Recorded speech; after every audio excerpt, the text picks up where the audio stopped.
చందమామ కథలు. వరహాలు వనదేవత. గంగవరం గ్రామంలో ఉండే సూరయ్య రమణమ్మలకు 2 కొడుకులు, 1 కూతురు. కూతురు పేరు వరహాలు. ఆమె పెళ్ళిడికి ఎదిగి వచ్చింది.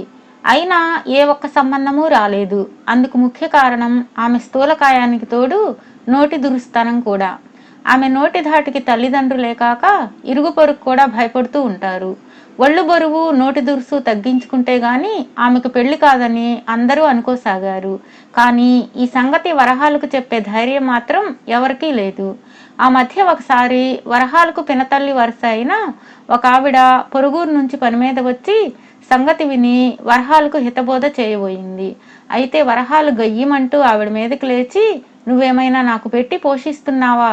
నా తండ్రి బోలెడు సంపాదించాడు, నా కడుపు పట్టినంత తింటాను, నచ్చని మాటలు ఎవరైనా అంటే ఇష్టం వచ్చినట్లు తిట్టేస్తాను, పెళ్లి అయినప్పుడే అవుతుంది, మూటా ముల్లె సర్దుకొని వచ్చిన దారి పట్టు అనేసింది. ఇదే విధంగా మరిద్దరు ముగ్గురు దగ్గర బంధువులు వరహాలకు హితవు చెప్పబోతే వాళ్లను నానా తిట్లు తిట్టి కొట్టేంత పని చేసింది. దానితో అందరూ ఆమె పెళ్లి భారం దేవుడి మీద వేసి నిమ్మకు నీరెత్తినట్లు ఉండిపోయారు. ఆమె 2 అన్నలు చాలా కాలం చెల్లెల పెళ్లి కోసం తమ పెళ్లిళ్లు మానుకొని ఎదురు చూసి చివరకు విసిగిపోయి తమకు తగిన వధువుల్ని చూసి పెళ్లాడేశారు. వరహాలు తల్లిదండ్రులు బాగా వృద్ధులైపోయారు. తాము పోయేలోగా కూతురు పెళ్లి చూడాలని వాళ్ళ కోరిక.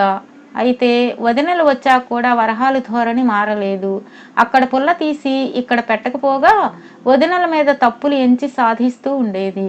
వాళ్ళు కొంతకాలం చూసి ఇద్దరు ఒకటైపోయి వరహాలను ఎదిరించడం ప్రారంభించారు. దానితో రోజు వదినలకు మరదలకి ఏదో విషయం మీద కీచులాటలు జరిగేవి. వరహాలు అలిగి ఊరి బయట చెరువు దగ్గరకు వెళ్ళి అక్కడున్న పెద్ద మర్రి చెట్టు కొమ్మకు ఊయలు కట్టుకుని ఊగుతూ పగలంతా ఉండిపోయేది. చీకటి పడ్డాక పొలం నుంచి వచ్చిన అన్నలు వరహాలను వెతుక్కుంటూ వెళ్ళి ఆమెను బతిమాలి ఇంటికి తీసుకుని వెళుతుండేవాళ్ళు.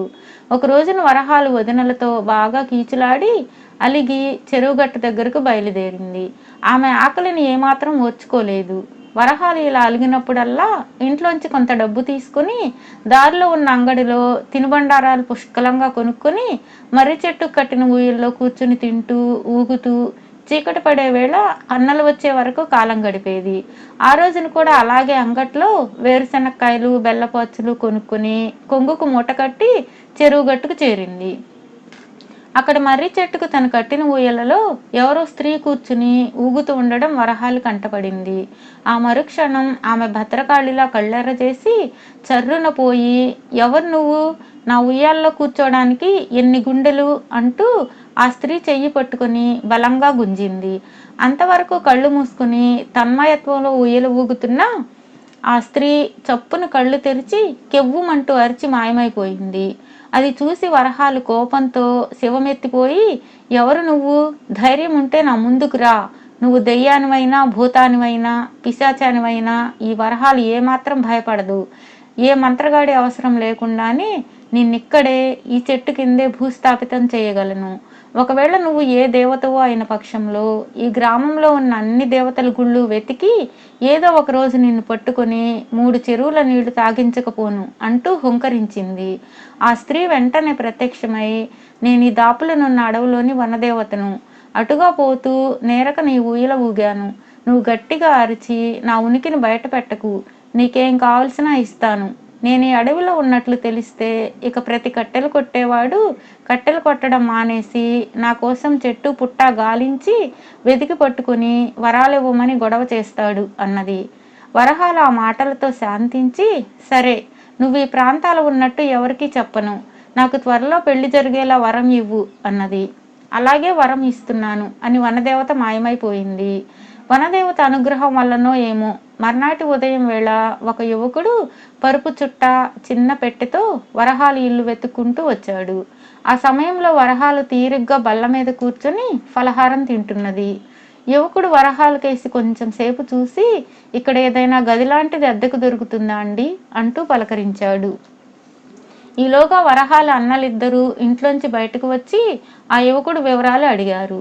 ఆ యువకుడి పేరు చలపతి. ఆ ఊరికి ఉపాధ్యాయుడిగా వచ్చాడు. ఇంకా పెళ్లి కాలేదు. వెనక ముందు ఎవరూ లేని ఒంటరివాడు. వరహాల అన్నలిద్దరూ కూడబలుక్కొని వసారాకు ఒక పక్కగా ఉన్న గదిని అప్పటికప్పుడు శుభ్రం చేయించి దాన్ని చలపతికి చాలా తక్కువ అద్దెకి ఇచ్చారు. చలపతి ఆనందంగా ఆ గదిలో బస ఏర్పాటు చేసుకున్నాడు. చలపతి పొద్దున్నే లేచి స్నానం వగైరా ముగించి ఇంత వండుకుని తిని పాఠశాలకు వెళ్ళి చీకటి పడ్డాక తిరిగి వస్తూ ఉండేవాడు. అతను వరహాలు కంటబడినప్పుడు చాలా ఆసక్తిగా ఆమెకేసి చూస్తూ ఉండేవాడు. అలా కొద్ది రోజులు జరిగాక ఒకనాడు చలపతి వరహాల అన్నలతో తనకు ఆమెను పెళ్లాడాలని ఉన్నదని చెప్పాడు. అయితే ఆమె చేతి వంట తిన్నాకే నిశ్చితార్థం జరుపుకుంటా అని చెప్పాడు. అతను బుద్ధి తెలిసినప్పటి నుంచి వంట తనే చేసుకుని తింటున్నాడట. అందువల్ల వంట చేయడం అంటే విసుగ్గా ఉంటున్నదని, మంచి వంట నేర్చిన భార్య దొరికితే బాగుంటుందని తన అభిప్రాయంగా చెప్పాడు. వరహాల అన్నల ఆనందంతో ఈ విషయం ఇంటిల్లిపాదికి చెప్పి వరహాలను ఆ రోజు శ్రద్ధగా వంట చేయమన్నారు. ఆమెకు సహాయంగా ఎవరు వంటగది ఛాయలకేసి కూడా వెళ్ళకూడదని చలపతి షరతు పెట్టాడు. వరహాలు వంట చేస్తూ ఆలోచించసాగింది. వనదేవత అనుగ్రహం వల్ల తనకెలాగూ చలపతితో పెళ్లి ఖాయం. అందువల్ల ఇక్కడే తను కాస్త ముందు చూపుతో ఆలోచించాలి. ఇంతకాలం లక్షణంగా వంట చేసుకు తినే చలపతి తన వంట ఏమాత్రం రుచిగా ఉన్నా ఇక వంట జోలికి పోడు. దానితో జీవితాంతం తనకు వంట పని తప్పదు. ఇలా ఆలోచించిన వరహాలు కావాలనే పనిగట్టుకుని వంటకాలన్నీ చెడగొట్టింది. చలపతితో పాటు భోజనానికి కూర్చున్న ఇంటిల్లిపాదికి వరహాలు వండినవి నోట్లో పెట్టుకోగానే రౌరవాది నరకాలు కనిపించాయి. చలపతి ముఖం ముడుచుకొని బయటకు వెళ్ళాక అందరూ వరహాలను గట్టిగా తిట్టి కోప్పడ్డారు. వరహాలు నిర్లక్ష్యంగా తలాడిస్తూ ఊరుకున్నది. మర్నాటి ఉదయం అందరూ నిద్రలేచేసరికి చలపతి గది ఖాళీగా కనిపించింది. గది మధ్యన ఒక చీటీ పడి ఉన్నది. అందులో చలపతి వరహాలు వంట జీవితాంతం తినే ధైర్యం తనకు లేదని, ఇక ఆమె పెళ్లి మాటకు వస్తే పరమేశ్వరుడి వరమైనా భంగపడిపోతుందని రాశాడు. ఇది చదివి అందరికన్నా ఎక్కువగా వరహాలు బెంగపడిపోయింది. వనదేవత వరం ఇలా పనికి రాకుండా పోతుందని ఆమె ఊహించలేదు. ఆనాటి నుంచి ఇంట్లో ప్రతి ఒక్కరూ ఆమెను నిర్లక్ష్యంగా చూడసాగారు. వరహాలు వనదేవత కోసం చాలాసార్లు చెరువుగట్టు మీదకి వెళ్ళింది. కానీ ఆ దేవత జాడలేదు. ఈ సంఘటన జరిగాక వరహాల్లో క్రమంగా మార్పు రాసాగింది. ఆమె వదనలకు చేదోడు వాదోడుగా ఉండి పని పాట చేస్తూ ఒద్దికగా ఉండడం ప్రారంభించింది. రోజు అంతో ఎంతో శారీరక శ్రమ చేయడం మొదలుపెట్టాక త్వరలోనే ఆమె స్థూలకాయం తగ్గి మనిషి నాజూకుగా తయారైంది. ఈ దశలో పొరుగురు పెద్ద రైతు ఒక ఆయన తన కొడుకు వరహాలను చేసుకోదలిచి పెద్ద ఎత్తున లాంఛనాలతో వచ్చాడు. అందరూ ఆశ్చర్యపడేంత వైభవంగా వరహాలు పెళ్లి చక్కటి వరుడితో జరిగిపోయింది. ఈ విధంగా వనదేవత వరం ఫలించింది.